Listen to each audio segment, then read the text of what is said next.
조용한 기도 드리심으로 쉼이 있는 교회 주일 예배를 하나님 앞에 드리겠습니다.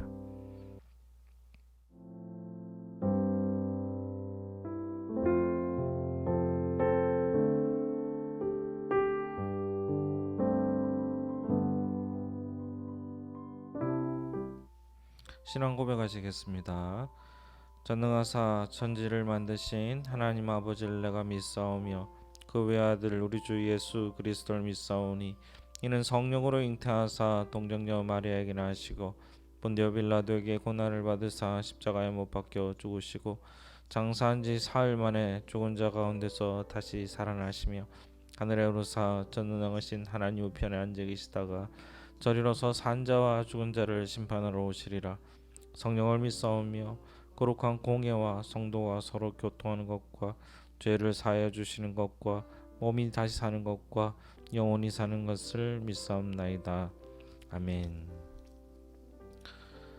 찬송가 263장 함께 찬송하겠습니다. 263장입니다.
이 시간 우리 김승현 사모님 우리를 위해서 대표로 기도해 주시겠습니다.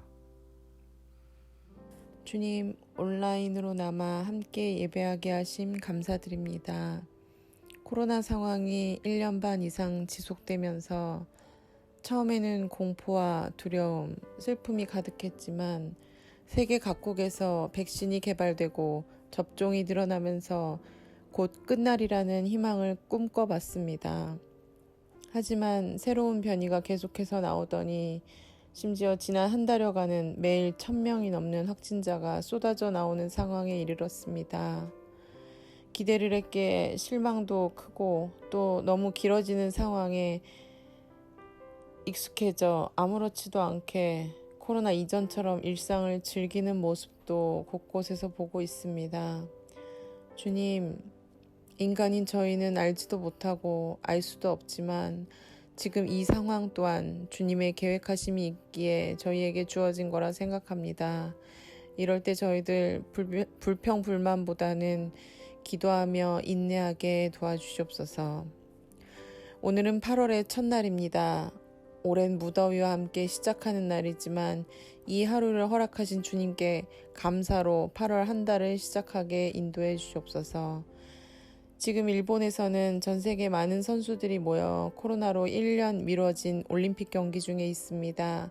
오랜 훈련으로 자신과의 싸움을 이겨내고 국가대표가 되어 전 세계 선수들과의 선의의 경쟁을 펼치고 있는 우리 선수들, 마지막까지 최선을 다하는 모습으로 여러 어려움으로 힘들고 지친 대한민국 국민들에게 힘을 낼 수 있게 해주시고 끝까지 다치지 않고 돌아올 수 있게 함께 해주시옵소서. 주님, 우리 쉼이 있는 교인들을 위해 기도합니다. 이 무더위에도 각자 자신이 맡은 역할을 위해 노력하고 계실 텐데 건강 지켜주시고 코로나로 예배를 통해 만날 수는 없지만 서로를 위해 기도하고 사랑하며 함께하는 교인들이 되게 도와주시옵소서.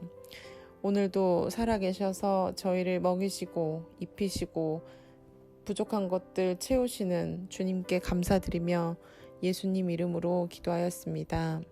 아멘. 오늘 성경 말씀은 열왕기상 19장 1절로 8절까지의 말씀입니다. 열왕기상서 19장 1절로 8절까지의 말씀입니다.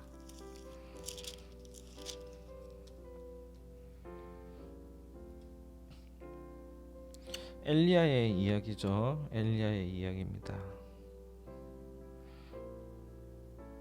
한 절씩 교독하도록 하겠습니다.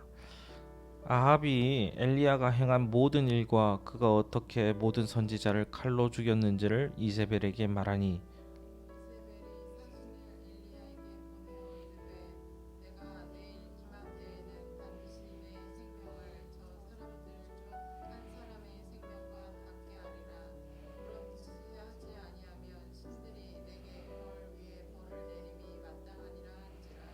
그가 이 형편을 보고 일어나 자기의 생명을 위해 도망하여 유다에 속한 부엘세바에 이르러 자기의 사환을 그곳에 머물게 하고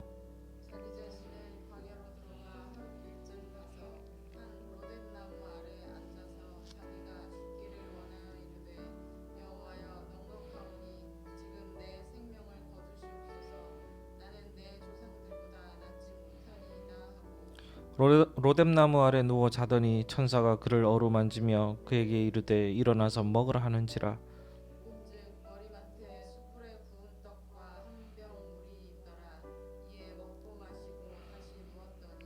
여호와의 천사가 또 다시 와서 어루만지며 이르되 일어나 먹으라. 내가 갈 길을 다 가지 못할까 하노라 하는지라.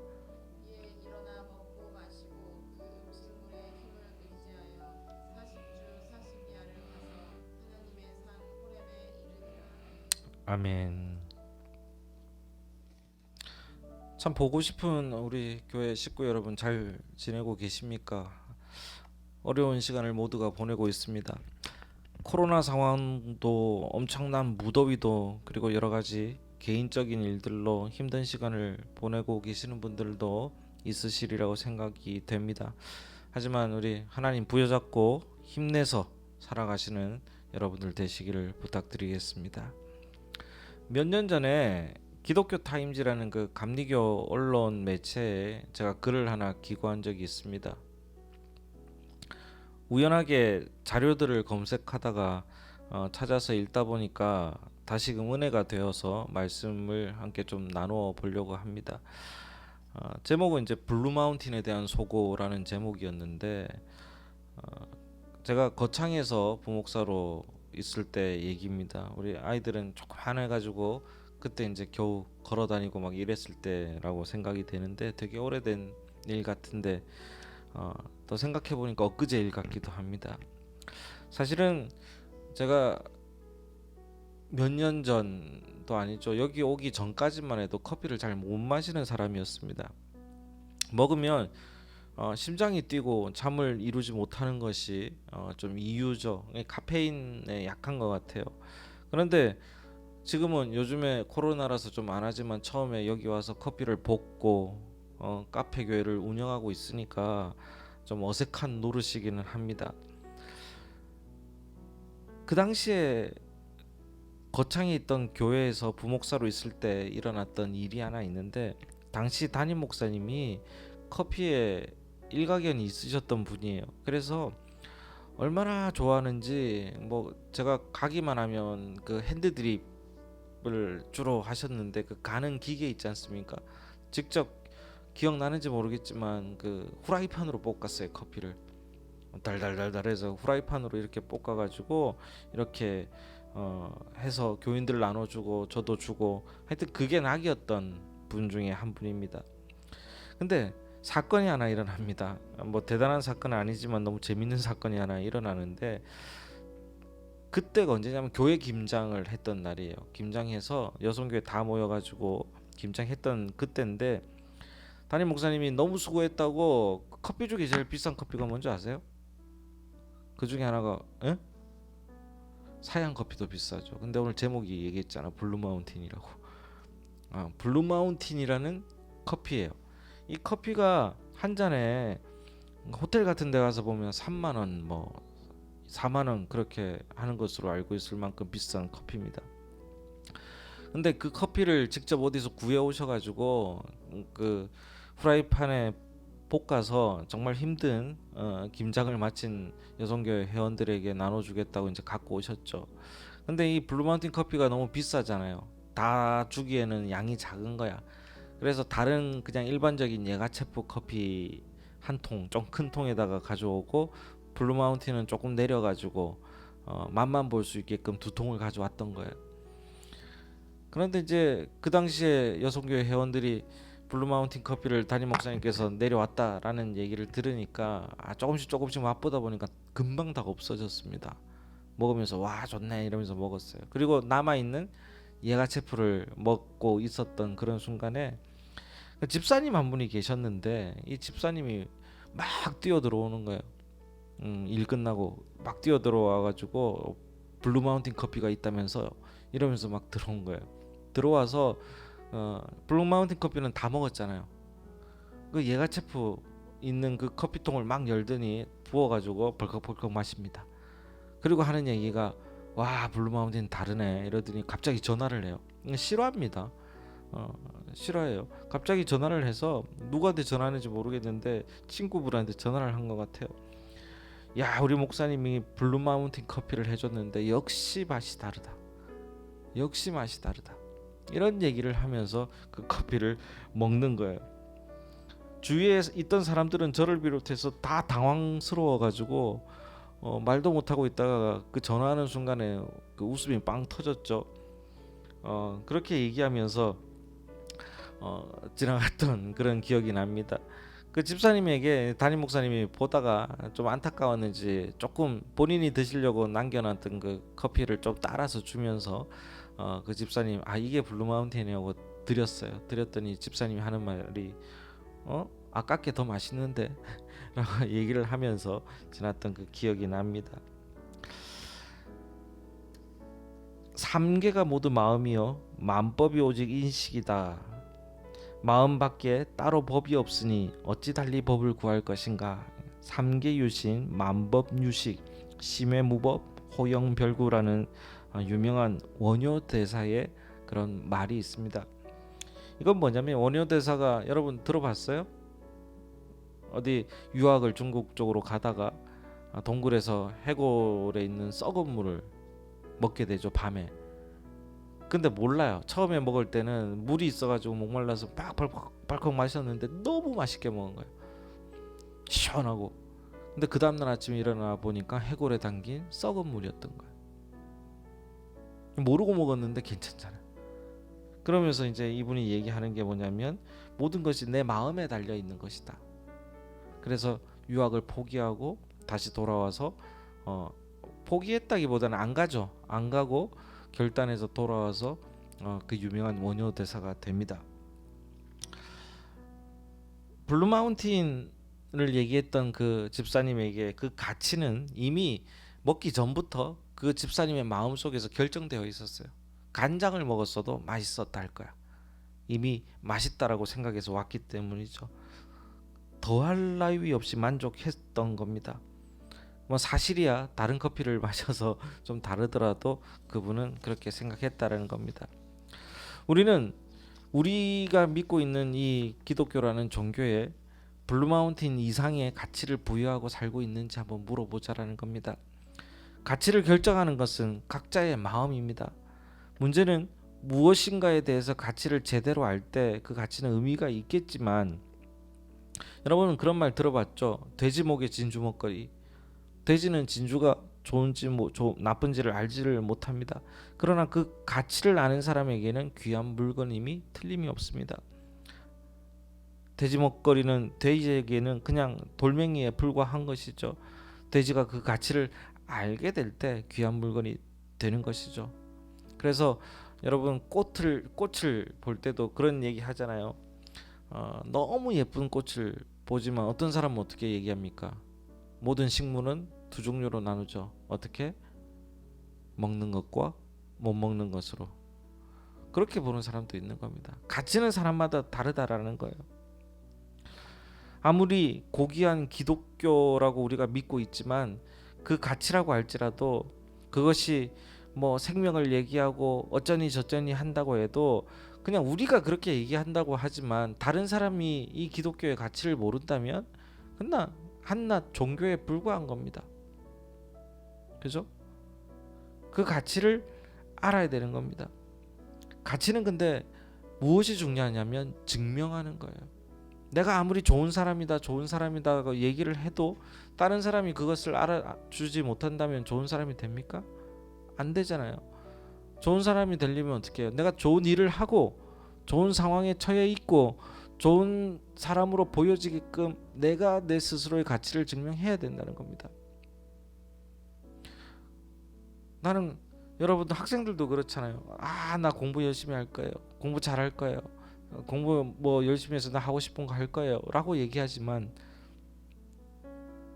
사실 공부를 말만 했지 안 하는 사람은 그 가치가 증명이 됩니까 안 됩니까? 안 되는 거예요. 결국은 해야지 증명이 된다라는 겁니다. 지금 우리 기독교는 어마어마한 가치를 두고 있습니다. 우리 스스로에게 정말 대단한 세계 최고의 종교야 라는 얘기를 하면서 두고 있지만 어마어마한 교회 건물, 그러나 철저한 배타성, 신앙적 권위주의 등으로 오히려 혐오적인 모습을 보여줄 때가 더 많았다라는 것을 우리는 봐야 됩니다.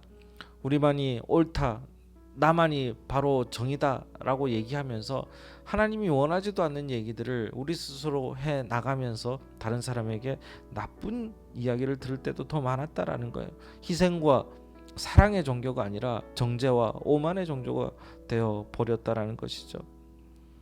블루마운틴 한 잔으로 행복했던 집사님, 그분을 지금 생각해 보면 그분은 실제 블루마운틴은 못 먹었지만 그분은 블루마운틴 이상의 가치를 마음속으로 느꼈던 겁니다. 우리 기독교도 그 가치만으로 종교가 없는 사람도, 심지어 다른 종교인들도 그래도 기독교 믿는 사람들은 달라, 기독교는 뭔가 다른 종교야 라고 얘기할 수 있는 가치를 우리 스스로 증명할 수 있는 저희들이 되기를 바랍니다. 그 집사님은 진심으로 즐거워했습니다. 우리도 우리 기독교 때문에 즐거워하고 다른 사람들도 우리의 가치를 아는 그런 저희들이 되었으면 하는 생각이 듭니다. 이 글이 제가 썼던 글입니다. 여기에 연결해서 오늘 본문과 함께 좀 나눠보고자 하는데, 최근 몇 년간 이 나라와 국민에게는 정말 힘든 시간입니다. 이렇게 어려울 때 우리는 스스로가 기독교의 가치를 증명할 수 있어야 됩니다. 나라가 어려울 때 도왔던 기독교, 우리는 좋은 신앙의 전통이 있습니다. 나라가 어려웠을 때, 힘들었을 때 앞장서서 먼저 희생했던 그 기독교의 정신이 있었던 나라입니다. 그러나 지금은 오히려 어떻게 돼 있는지를 살펴보고 우리가 먼저 나아가서 증명할 수 있는 저희들 되기를 바랍니다. 요즘 많이들 우울함을 토로하는 사람이 많습니다. 지금 우리가 겪고 있는 코로나라는 환경 속에 갇혀 있고 힘들어하기 때문입니다. 아이들부터 어른들까지 정말 한계에 복착해 있는 사람이 많아요. 이제 조금만 건드리면 터질 것 같아. 우리 학생들도 힘들죠. 답답하죠. 노래방 가면 좀 해결될 것 같아요. 노래방 한 번만 보내달라고 막 이렇게 얘기한 적도 있는데 야멸차게 제가 거절한 적도 있습니다. 위험하니까 라고 생각하게 되는 거죠. 그래서 모두가 어려워지는 그런 상황이기도 할 겁니다. 전 세계적으로 답답한 시간이 흐르고 있습니다. 과거에 아무리 좋은 일이 있었다고 할지라도 지금 우리가 힘든 상황이라는 거예요. 요즘 한참 하고 있는 올림픽도 정말 우여곡절 끝에 개최되었고, 그 가운데 오히려 많은 확진자들이 나와서, 코로나 확진자들이 나왔다 그랬잖아요. 그래서 더 힘든 그런 경기가 되고 있다라는 것을 우리는 볼 수가 있습니다. 관중도 없고요. 간혹 메달 소식이 날아오면 기분이 좋기도 하지만 현재 많은 삶의 무게와 답답함은 우리를 힘들게 하는 게 사실입니다. 한마디로 많은 사람들이 우울해하고 있다라는 거예요. 성경에도 오늘 본문으로 돌아가면 우울한 사람이 하나 있습니다. 이 사람이 엘리야예요. 열왕기 18장에서 엘리야의 모습을 보다가 오늘 열왕기 19장의 엘리야의 모습을 보면 좀 당혹스럽습니다. 엘리야는 어떤 사람이냐면 갈멜산에서 바알의 제자들과 엄청난 싸움을 했던 사람이에요. 대단했던 사람입니다. 막 앞에 나서가지고 결국은 하나님 앞에 이겨가지고 승리에 그것을 쟁취했던 사람이고 피의 승리를 가질 정도로 대단했던 사람입니다. 우리로 치면 누가 있을까요? 이순신 장군 같은 그런 느낌이에요. 대단했던 사람입니다. 그런데 18장에서 얘기했던 엘리야가 갈멜산에서 850명이랑 싸워가지고 1대 850으로 이겼거든요. 잘 모르겠죠. 1대 850으로 막 기도의 대결을 해서 이겼습니다. 그리고 3년 6개월 동안 가물었던 땅에 비가 내려서 완전히 해갈이 되는, 그때는 농사를 지어야 되잖아.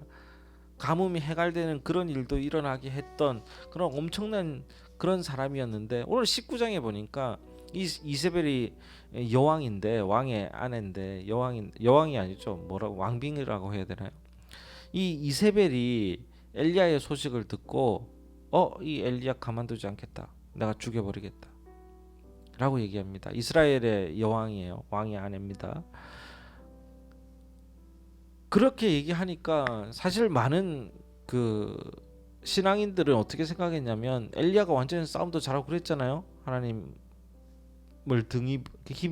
하나님을 힘입어서 엄청난 힘을 가져서 이세벨이 아무리 그래도 죽일 테면 죽여봐라, 한판 붙어보자, 이렇게 얘기할 줄 알았는데 엘리야는 어떻게 했냐면 도망갑니다.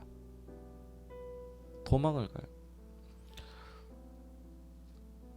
브엘세바로 갑자기 도망을 갑니다. 그리고 하룻길을 더 가서 사환들 데리고 갔던 그 사환이라고 하는 그 제자들, 종들, 이런 사람들을 좀 물리치고 자기는 하룻길을 더 가서 어디로 가냐면 로뎀나무 아래 앉아서 죽기를 간구합니다. 오늘 읽었던 부분이 바로 19장 나오는 거예요. 그래서 하나님 앞에 뭐라고 얘기하냐면 4절에 보니까 이렇게 얘기해요. 하룻길 좀 더 가서 로뎀나무 아래 앉아서 자기가 뭐를 원하여? 죽기를 원하여 이르되 여호와여 뭐뭐하오니? 넉넉하오니. 지금 넉넉하다는 게 뭐 돈이 많다 이런 얘기가 아니라 이제 준비가 됐다, 이제 시간도 많고 나 이제 죽을래요 라고 얘기를 합니다. 이러면서 이세벨이 나를 죽이려고 하니까 먹고 이제 다 지친 거죠. 그리고 도망갔던 겁니다. 낙담했던 거예요. 이미 그는 육체적으로 탈진해 있었고 피곤하고 과로 그리고 계속되는 긴장감으로 너무 힘들었던 사람입니다.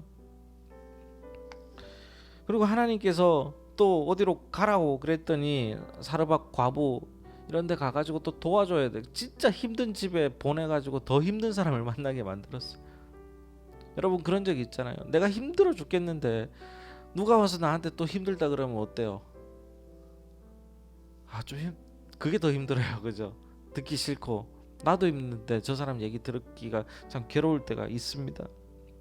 그리고 잘 먹고 하는 것도 아니라 까마귀가 먹을 게 없으니까 하나님이 보내신 까마귀가 물어다 주는 그런 음식으로 연명하고 있었던 겁니다. 힘들어했던 거예요. 그 전에 있었던 갈멜살 전투에서는 얼마나 간절히 기도했습니까? 얼굴을 무릎과 무릎 사이에 넣고 쭈그리고 앉아가지고 하나님 앞에 이길 때까지 기도했던 사람이에요. 너무 긴장하고 힘들었죠. 여기서 짐이 완전히 갈갈이 찢겨 죽는 상황에서 하나님의 도우심을 구해서 승리했던 사람인데 그렇게 하면서 너무 힘들어했던 겁니다. 너무 지쳤고 그의 육체는 연약할 수밖에 없었습니다. 그리고 정신적으로도 너무 힘들었습니다. 이 정도로 해가지고 이스라엘 사람들을 이기게 해서 하나님을 바라보게 했으면 잘 따라서 하나님 잘 믿고 해야 될 거잖아요. 근데 그 사람들은 오히려 크게 변하지 않고 똑같았던 거예요. 더 그 모습을 보면서 실망하고 낙심했던 겁니다. 자기는 이렇게 열심인데 하늘에서 불이 내려와도 그리고 가뭄이 해결돼도 하나님을 믿으려고 하지도 않고 회개하지도 않았던 사람들이 이스라엘 그 백성들이었던 거예요. 자기가 했던 게 다 필요 없는 짓처럼 느껴집니다. 내가 했던 노력들이 아무것도 필요 없는 일인 것처럼 느껴집니다. 요거 점에서 저도 이해가 갈 때가 좀 많습니다. 열심히 목회한다고 했지만 어느 순간에는 내가 참 못난 목사인가 보다 라는 생각을 할 때도 있습니다. 아무리 얘기해도 변하지 않는 것 같은 그런 느낌이 들 때도 있고 그런 생각이 들다가도 어떨 때는 또 생각보다 더 많은 깊은 마음을 가지고 있구나 하고 위로받을 때도 있습니다만은 하여튼 그런 생각이 들 때가 있다라는 겁니다. 이렇게 엘리야는 지쳐만 갔습니다. 수없이 쫓겨다니고 목마르고 배고프고 피곤하고 이 모든 게 힘들게 했다라는 거예요. 정신적으로도 힘들고 하나도 백성들을 보면서 감사한 것이 없었던 그런 마음을 가진 게 바로 엘리야였습니다. 근데 가장 중요하게 힘든 게 뭐냐면 영적으로도 상해 있었던 거예요. 엘리야는 선지자라고 불렀던 사람이잖아요. 그럼 누구만 쫓아보고 살아야 되는 사람입니까? 누구? 하나님만 보고 살았던 사람이에요. 그래서 하나님의 음성을 잘 듣고 움직였던 사람입니다. 근데 이번 일만큼은 이사벨의 얘기를 듣고 도망간 것만큼은 하나님의 음성을 듣지 않고 이세벨이 보낸 사실의 얘기를 들었습니다. 이세벨이 사실을 보내가지고 다 내가 너를 반드시 죽겠다라고 얘기하니까 그 사실의 얘기를 듣고 여러분들 많이 하는 이야기로 쫄아서 도망간 거예요. 하나님 안에 머무르다가 이 큰 고통이 찾아오기 시작하니까 지쳐있는 상태에서 찾아오니까 하나님 밖으로 숨기 시작한 겁니다. 그가 아합 왕에게 하나님의 심판을 전달할 때도 그리 시내로 나아갈 때도 사르밧 과부에게 갈 때도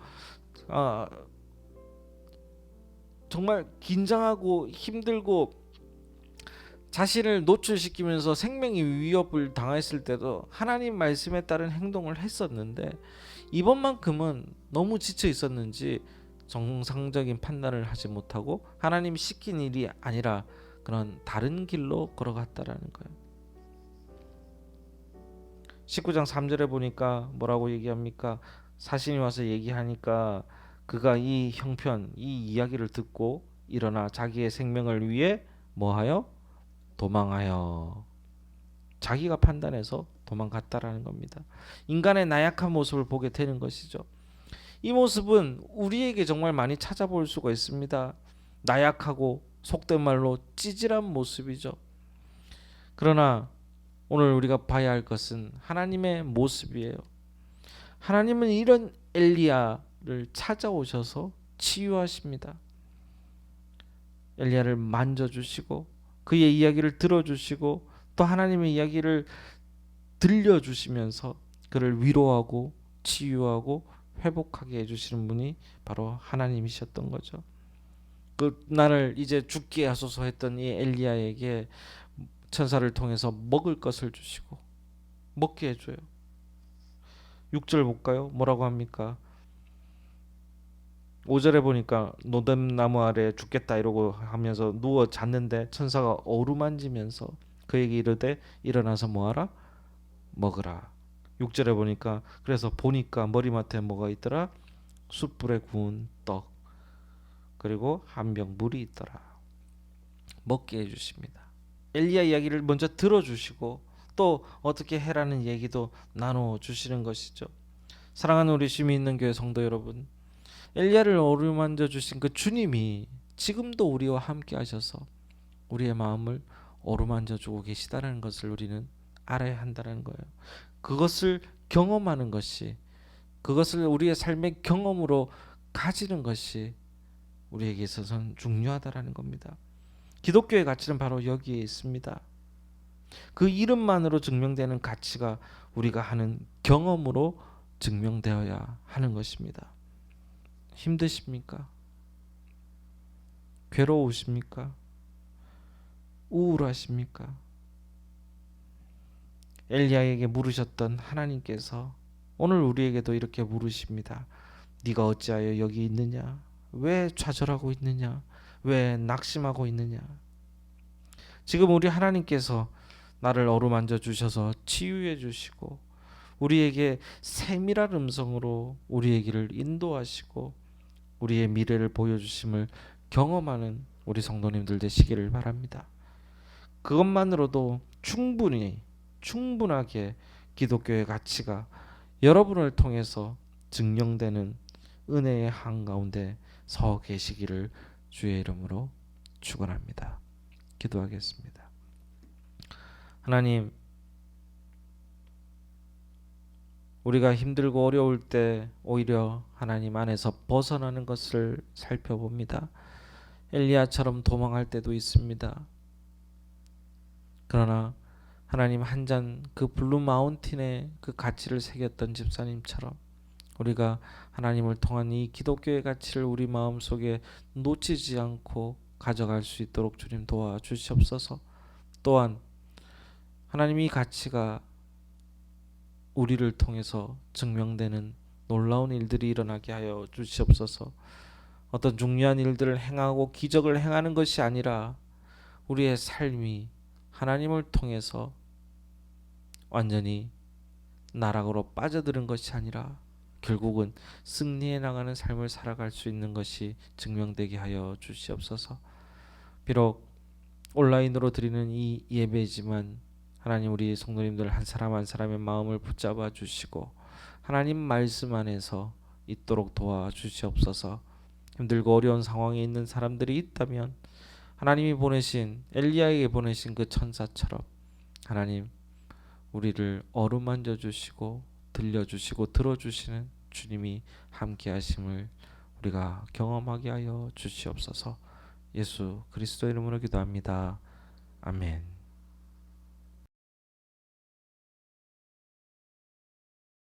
자, 샬롬 반갑습니다.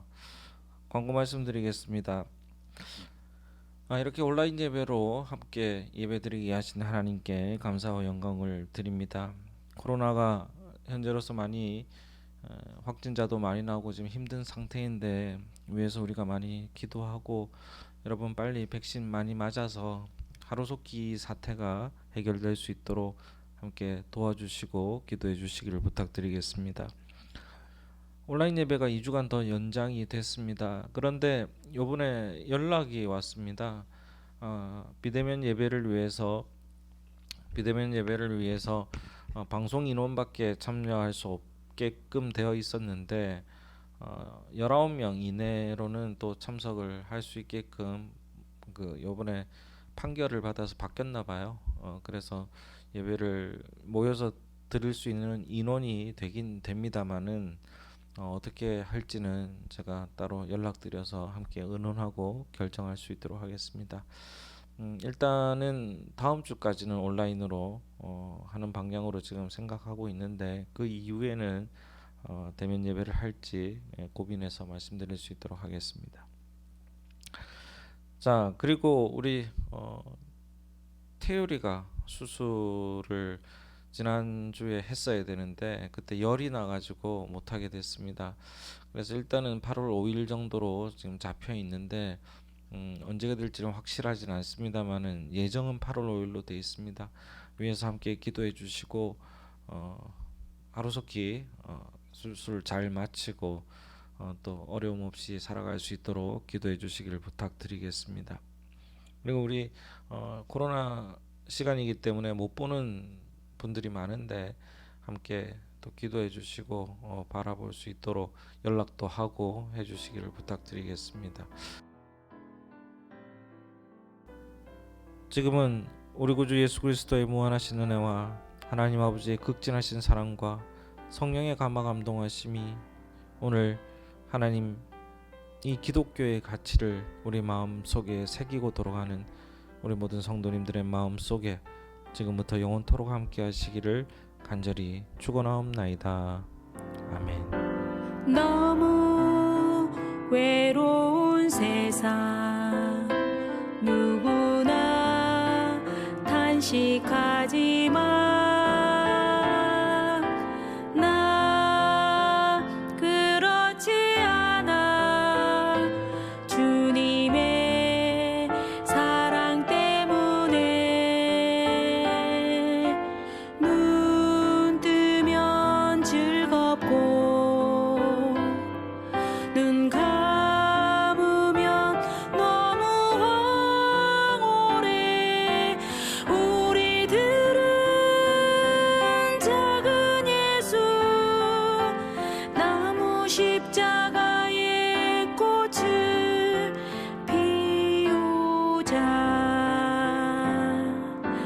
높은 빌딩 숲속에 화려한 웃음 있어도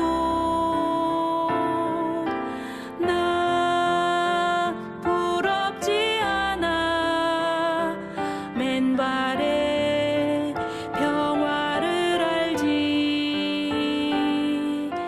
한 송이 들꽃을 마음밭에 고이 가꾸며 우리들은 작은 예수 나무 십자가의 꽃을 피우자.